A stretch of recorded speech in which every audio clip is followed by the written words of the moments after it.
Regresamos con la hora clave. Recordamos que pueden enviar sus comentarios, también sus preguntas, a la etiqueta numeral hora clave. Y le damos la bienvenida a nuestro invitado, el embajador de carrera, Gerson Rebanales. Bueno, bienvenido. Para hablar sobre este tema tan actual y tan próximo. Sí, ¿no? Sí. Sobre todo porque cuando se producen estas cumbres, hay siempre hay una expectativa muy pobre, ¿no? Porque la gente tiende a quitarle valor a las cumbres, porque dice que se habla mucho y no se hace nada, ¿no? Pero por otro lado, estas cumbres se han repetido y hay una cosa bien interesante que señalábamos al principio, Manuel, y es que en medio de un auge de la diplomacia comercial por sobre la política en las décadas anteriores, ahora está volviendo a tomar auge, al menos a nivel de Cumbre de las Américas, el tema político. Bueno, tiene mucha razón dentro de eso y lamentablemente tengo que decir algo que repetirá lo que dijo el presidente Chávez, cuando dijo que los gobiernos iban de cumbre en cumbre y los pueblos de barranco en barranco. Lo que está sucediendo verdaderamente por el tema de corrupción propiamente, porque creo que también ese socialismo involucrado en las cumbres con los presidentes ha llevado a una situación muy lamentable. El presidente Lula, por ejemplo, Kuczynski en el Perú, invitante, la corrupción ha sido... y el Kirchner.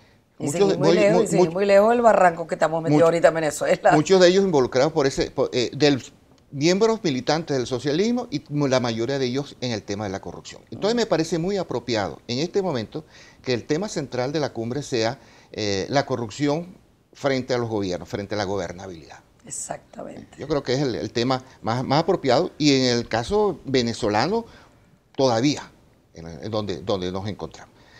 Y ciertamente, como tú dices, sí, la cumbre comienza inicialmente en el año 90, la propone el presidente, el viejo Bush, el Papa Bush, como un foro ampliado dentro de la OEA para llevar su programa de libre comercio. En el año 94, cuando se inicia en la reunión de Miami, la primera cumbre, y se concreta el tema del libre comercio, vamos a decir, cuando se presenta oficialmente, es en la cumbre de Quebec, en el año 2001. Que fue lo del ALCA, ¿no? Que fue, ahí se presenta el ALCA oficialmente y se presenta también la Carta Democrática. Por eso es que se acababa de aprobar en Lima. No, se aprueba posteriormente en septiembre, se aprueba el 11 de septiembre. Se lleva la propuesta. El mismo día que están cayendo las torres, están aprobándose la Carta Democrática. Exactamente. Esa Carta Democrática es fundamental, yo creo que en este momento. Si bien todos sabemos, hemos visto que la OEA no ha invitado, la OEA no ha pronunciado una exclusión de Venezuela porque no tiene sanciones propias como tal. La Carta Democrática sí te dice en el artículo 19 que cuando se produce una alteración del orden democrático, el gobierno culpable de esa responsabilidad queda excluido de las reuniones de los organismos y de todo mecanismo interno dentro de la cumbre. Y es lo que está sucediendo con el gobierno de Venezuela. Es vergonzoso para mí como venezolano, el que abra la página de la cumbre, la página oficial de la cumbre, y se vea todos los 20 presidentes, los 13 ministros que han confirmado, y de Venezuela se dice retirada la invitación. Eso verdaderamente como venezolano. Y el hecho es que se le aplicó verdaderamente ahí la Carta Democrática aprobada en la reunión en Lima, el hecho de la alteración del sistema democrático que estamos viviendo. Pero volviendo a la cumbre, se va a realizar, mañana se inaugura al mediodía, mañana viernes, y para muchas personas que señalan que las cumbres ya hoy son pobres, son vacías. Son rutinarias. Por eso fue que se fue ampliando el término, porque inicialmente tú puedes ver en la cronología que hace Maki, está de 2 años, se prolonga a los 3 años y hoy se está dando a los 4 años, para dar chance a una cuestión que se llama el programa ejecutivo. Algo así se denomina, que es la realización de los mandatos presidenciales. Sí, que haya tiempo para ver resultados. Para ver los resultados y eso es muy positivo.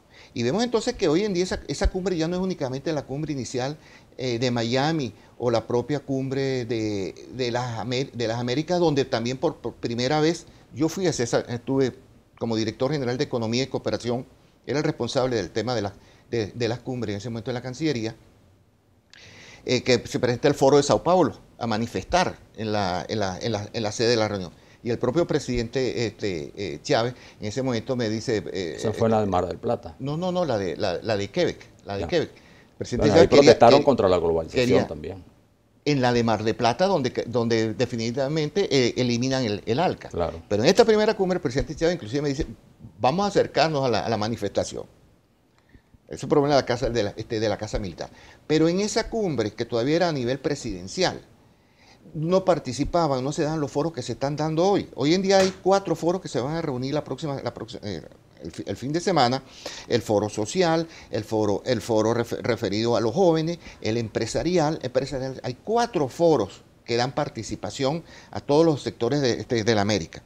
Ese formato lleva también un diálogo político entre los actores sociales, tiene un encuentro parlamentario, tiene el encuentro también empresarial por su parte, hay la reunión de cancilleres, entonces no es tan vacía como algunos afirman. Ahora, si bien Gerson, se introducen todos esos elementos que le dan un poco más de dinamismo y a lo mejor alguna repercusión en ciertos procesos, en ciertas dinámicas, pero si no tienen estas cumbres, porque la Carta Democrática no llega hasta allí, no pueden tomar medidas vinculantes para los gobiernos que salgan del espíritu pues, de lo que son estas reuniones de los países. Es decir, ¿cómo se produce el impacto o el efecto que pueden tener en los procesos posteriores? Bueno, ahí sí que quiero decir que es lamentable en cierta forma, porque ya eso vamos a decir, son decisiones soberanas de cada país. Hemos visto cómo la propia Unión Europea ha tomado medidas. Cada país tiene que ver con los cambios que se operan en el seno. Porque hay muchos intereses internos. O sea, claro. Ayer salió un comunicado. Claro, de que hay intereses. La gente ha llegado a decir que son un club de presidentes. Ayer creo que un comunicado de la Cancillería donde se están procurando restablecer las relaciones con España. Porque hay intereses. Pero lo que llama... El canciller hace 2 días el canciller se reunió también con la Unión Europea, ¿no? Con la secretaria de la Unión Europea. Entonces, eso indica que las medidas tomadas por estos gobiernos sí producen sus efectos. Ahora, eso es un juego que tienen entre ambas partes. Pero Panamá ha sido el único país dentro de la región que directamente tomó medidas contra hechos presumibles de corrupción con el tema, donde lamentablemente aparecen muchas de las familias vinculadas a la esposa del presidente. 7, 8 personas están vinculadas con el apellido Flores. Es una decisión de Panamá directamente. La decisión del presidente Kuczynski, el expresidente Kuczynski, de retirar la invitación al presidente Maduro, es una decisión de alta política en realizar esa, quizás apoyado dentro de la propia carta. Y el hecho novedoso que vimos que hoy en día se está dando, que es la cancelación o la no asistencia del presidente Bush, yo personalmente, el presidente Trump, personalmente creo que la excusa que conociendo el decision making power, la forma de la toma de decisión en política exterior en los Estados Unidos, me parece una excusa muy banal para decir que el tema de Siria es porque se excusa de asistir a la cumbre. Primero, el mensaje es muy malo para la región. Nos pasa con eso que se decía que somos el patio trasero, porque aquí hay problemas de interés para los Estados Unidos y para todos en cuanto a su presencia. Pero eso, a la hora de la verdad, lo que le quita es un poco de imagen, porque Trump es un hombre mediático, usted lo sabe mejor que yo, de noticias, y los estados, los gobiernos, como sí, que están directamente vinculados, preocupados por el propio tema de la agenda, tomarán sus decisiones cada uno de ellos. Ahora, pero creo que el señor Trump no asiste, son por sus problemas de política interna, el allanamiento a las oficinas de su abogado. Claro, pero fíjate que el tema de la corrupción también ahí tiene que haber una consideración. Se ha convertido, más allá de que haya en algunos casos razones o no, en un pretexto fácil, ¿no? Para descalificar al gobernante, partido, más allá de sus tendencias políticas. El caso de Panamá, por ejemplo, el presidente anterior de Panamá, Martinelli, por el propio gobierno actual se le siguió juicio por corrupción y se solicitó su extradición, que se va a ejecutar. Y el presidente Varela, contra él hay acusaciones tanto que el gobierno venezolano decretó sanciones a compañías donde presumiblemente está implicado los familiares de Varela. Pero lo más grave, que Kuczynski ha salido acusado por un acto de corrupción. Y en Perú, todos los gobernantes anteriores, Alan García, Ollanta Humala, todos están acusados de corrupción. Está señalado. Entonces, el tema de la corrupción no se puede resolver solamente, digamos, con una declaración, y menos en escenarios que lo que se diga están contaminados por la corrupción, como Brasil, donde en Brasil, como diría alguien en la calle, no hay hueso sano en materia de corrupción. Bueno, porque han tomado este tema como el tema rector, es que la corrupción tiene mucho que ver con la gobernabilidad. Claro. ¿Y cuántos presidentes no ha defenestrado Sí, ya? en Brasil se dice que Brasil es el país más grande del mundo y el país corrupto del mundo. Pero fíjate, tú tienes mucha razón en eso, pero ahí está la institucionalidad. Perú, 5, 7 expresidentes señalados. Y Perú es uno de los países que tiene mayores índices de desarrollo económico, social y el propio político que no se ha manifestado. A mí me contaba una persona que estuvo el Pero día... hay una relación que directa entre la corrupción y eso, ¿no? En el momento que destituyeron a Kuczynski, me dice que personas que estaban allá, que esperaban grandes manifestaciones, ahí no había pasado nada, me señala. Y tú ves lo que es ese salto al vacío, que no sabemos, que es el propio caso nuestro, con el presidente Carlos Andrés Pérez. No fue por corrupción, fue malversación.